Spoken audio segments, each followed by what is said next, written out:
शादी का झांसा बन गया नर्क का दरवाजा। 5 साल की मोहब्बत, होटल का सबूत, लेकिन मिला धोखा और धमकी। प्यार के नाम पर छलावा और न्याय की गुहार में दर दर की ठोकरें। ये कहानी है निशा तिवारी की, जो 5 साल तक एक युवक के झूठे प्यार और शादी के झांसे में फंसी रही। युवक ने न सिर्फ उसका शारीरिक शोषण किया, बल्कि पुलिस और मेडिकल जांच से बचने के लिए साजिश के तहत बयान भी बदलवा डाले। पूरा मामला थाना पवारा क्षेत्र के सोनगरा बिबलवापुर निवासी रोहित यादव ने निशा तिवारी को शादी का झांसा देकर 5 साल तक शारीरिक संबंध बनाए। पीड़िता का आरोप है कि रोहित न सिर्फ उसे गांव के सुनसान जगहों पर बुलाता रहा, बल्कि प्रयागराज के होटल फुलफुल में भी रुके, जिसकी होटल रजिस्टर और आईडी प्रूफ मौजूद है। हम हैं निशा तिवारी, ग्राम पोस्ट कुंवरपुर, थाना पवारा, जिला जौनपुर के।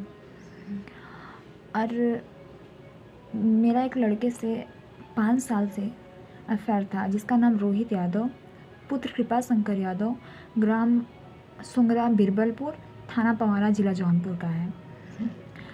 तो उससे मेरा 5 साल का अफेयर था। एकदम पति पत्नी के जैसे रहना, वो सब कुछ होता था हमारे बीच, जो एक हस्बैंड वाइफ के बीच में होता है।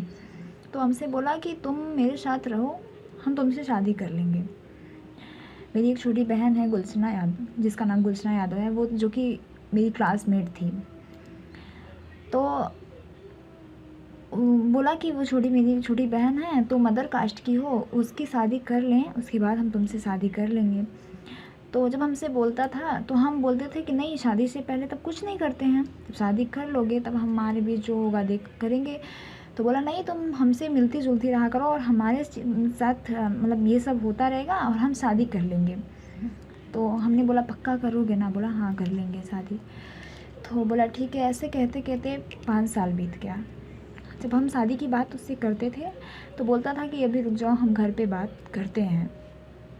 तो उसके घर पे सबको पता था हमारे बीच में क्या होता है, रोहित से हमारा क्या रिश्ता है, मिलता है जुलता है, यहाँ तक कि जो सब कुछ होता था हमारे बीच में उसके घर वाले को सबको पता था। उसके घर वाले भी हमसे यही बोलते थे कि ठीक है, हम शादी कर लेंगे।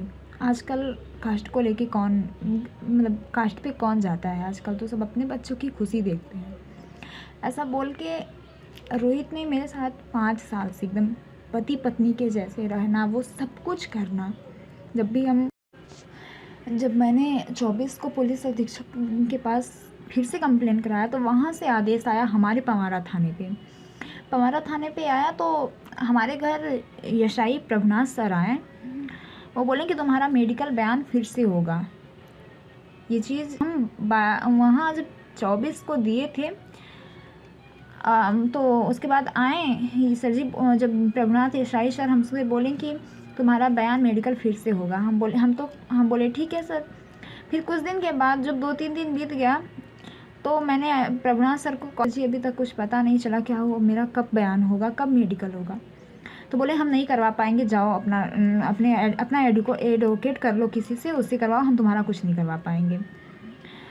तो मुझे पता था, मैंने बताया सर वहाँ थाने पे जाके कि मैं प्रेग्नेंट हूँ।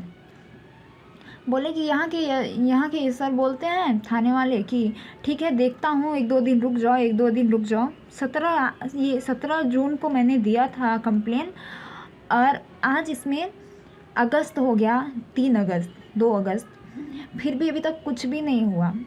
यहाँ इन थाने पे जाते हैं, थाने वाले बोलते हैं आज करेंगे, कल करेंगे, सब कुछ। और उसके घर वाले बोलते हैं, रोहित के घर फैमिली बोल रही है कि जो करना था तुम कर लो। मैं तो यही चाहता था कि तुम अपना 164 का बयान बदल दो, और मैं तो अपना लड़का भी छुड़वा लिया हूँ, और जो भी अब करोगे मैं पैसे दे के सब शांत करूँगा, जैसे अभी तक करवा लिया। पैसे दे के जैसे सब कुछ अभी तक शांत करवा लिया हूँ, वैसे ही करवा लूँगा। मेरा लड़का तो बाहर आ गया, अब जो करना है कर लो, मैं तुमसे शादी नहीं करूँगा। और हम यहाँ तक बोले कि हम प्रेग्नेंट हैं, तो बोल रहे हैं, उसके घर वाले बोल रहे हैं तुम दवा खा के बच्चे को अब हटाओ, नहीं तो हम रास्ते में कहीं देखोगे हम एक्सीडेंट कर देंगे तुमको, या फिर धोखे।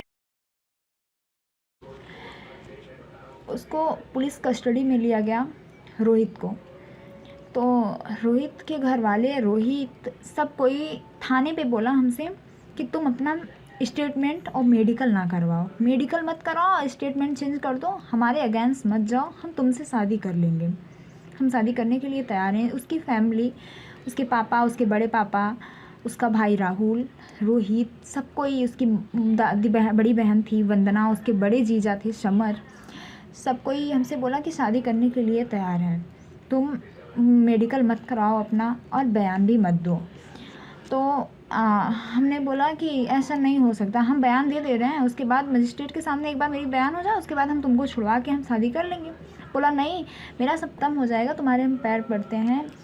और यहाँ तक कि फिर राहुल हमको फ़ोन करके, उसका छोटा भाई राहुल है, फ़ोन करके हमको धमकी देने लगा, अगर तुम मेरे भाई के खिलाफ भी तो तुम्हारे घर वाले के साथ ये कर देंगे, सब लोग यहीं रोड से आते जाते हैं, जान से मार देंगे, ऐसा वैसा। तब हम, और रोहित हमको हमसे बोलने लगा थाने के सामने, सब पूरे थाने पे यशो सर थे, पूरा मतलब पूरा थाना था, सबके सामने, यहाँ एक नीरज भैया थे, नीरज सिंह, सबके सामने वो बोला कि तुम कर लो, तुम मत दो गवाही, मैं तुमसे शादी करूँगा। पूरी फैमिली उसकी बोली, वो भी बोला। तो मैं सोची कि ठीक है, वो मुझसे शादी कर ले रहा है, तो मैंने जब 164 का बयान अपना गलत दे दिया, इसके सिखाए अनुसार दिया, जैसे ये लोग बोले थे वैसे दिए, दबाव में आके जब मैंने सब कुछ चेंज कर दिया, तो वहाँ से आने के बाद बोल रहा है शादी नहीं करेंगे, जाओ जो करना है कर लो। तो उसके बाद मैंने फिर से 24 को पुलिस अधीक्षक के पास जाके फिर से कंप्लेन किया कि मेरा बयान मेडिकल फिर से होना चाहिए, क्योंकि ऐसी ऐसी बात है, ये लोग हमसे धोखे से सब कुछ करवाए हैं, हमसे झूठ बोल के। उसके घर वाले से हम बोलें कि हम प्रेग्नेंट हैं, तो उसके घर वाले कह रहे हैं कि तुम दवा खा लो, अगर दवा नहीं खाओगी तो हाँ, तुम यहाँ इधर कहीं दिखोगी एक्सीडेंट कर देंगे, नहीं तो धोखे से कुछ खिला देंगे और बच्चा ख़त्म हो जाएगा, बात ख़त्म हो जाएगी।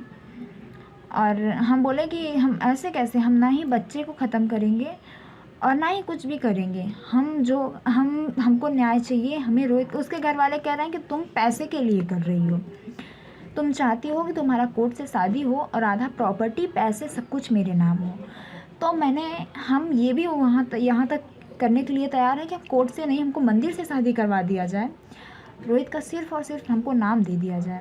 और रही बात प्रॉपर्टी और पैसे की, तुरंत उसके पापा रोहित के नाम पर रोहित को बेदखल कर दें, अपने जायदाद, पूरे जायदाद से बेदखल कर दें। हमको उससे कोई दिक्कत नहीं, कोई कुछ भी नहीं है, हमें कुछ भी नहीं चाहिए सिवाय रोहित के नाम का, क्योंकि अगर रोहित का नाम मेरे साथ है, हम हर जगह से बदनाम हो चुके हैं, मेरी इज्जत उड़ चुकी है। हमें सिर्फ़ और सिर्फ रोहित का नाम चाहिए, ना कुछ भी नहीं। उसके घर वाले कह रहे हैं कि हम पैसे दे रहे हैं, तुम बच्चे को ख़त्म कर दो और पीछा छोड़ दो, तुम जो प्रॉपर्टी के लिए कर रही हो ये सपना पूरा नहीं होने देंगे, ये वो। तो हम बस यही कह रहे हैं, हमको प्रॉपर्टी से मतलब नहीं है, प्रॉपर्टी को रोहित के नाम से जो भी है, रोहित को बेदखल, अपने प्रॉपर्टी, पैसे जो भी है उनके पास, सबसे बेदखल कर दें और मेरी शादी रोहित से कोर्ट से ना, मंदिर से करवा दें। बस उसका नाम चाहिए, रोहित का नाम हम मेरे नाम के साथ दे दे बस, और हमें कुछ भी नहीं चाहिए।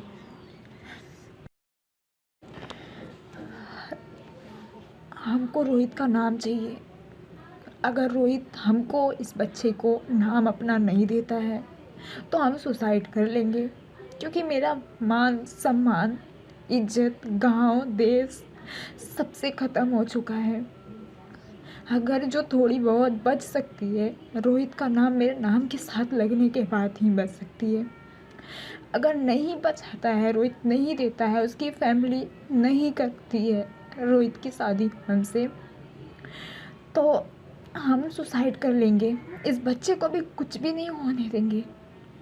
ये लोग चाहते हैं कि हम बच्चे को हटा दें, रोहित का पीछा छोड़ दें। हम सब कुछ मेरा ख़त्म हो चुका है, सब कुछ, मान सम्मान, इज्जत, सब कुछ ख़त्म है।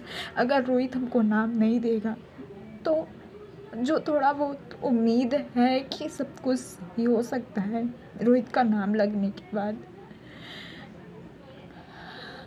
उससे भी हाथ धो बैठेंगे हम।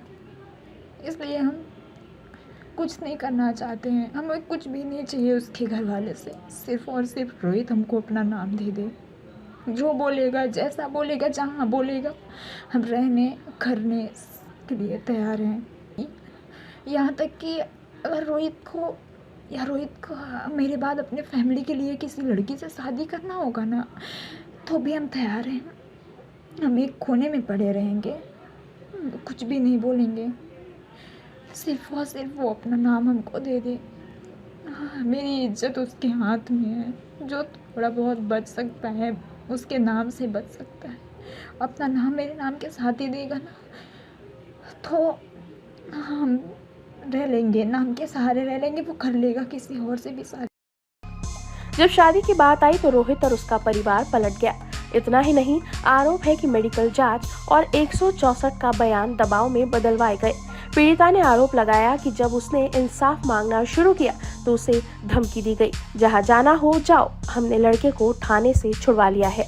वर्तमान स्थिति, निशा तिवारी का कहना है कि अब उसके अपने भी उसका साथ नहीं दे रहे हैं। वो खुद एक सरकारी स्कूल में पोस्टेड है और भूख प्यास में जूझ रही है।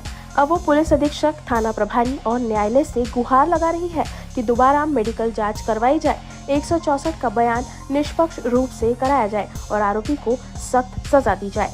Bureau report, news first. हमारा हर शब्द समाज की आवाज, हमारी हर पहल निष्पक्षता का कदम। आपकी हर समस्या में आपसे पहले दिखेंगे हम हैं न्यूज फर्स्ट। ईश्वर का सच, हमारा साहस और आपका विश्वास। सच, साहस और विश्वास। अगर आप ये वीडियो YouTube पर देख रहे हैं तो हमारे चैनल को सब्सक्राइब कर बेल आइकन दबाएं।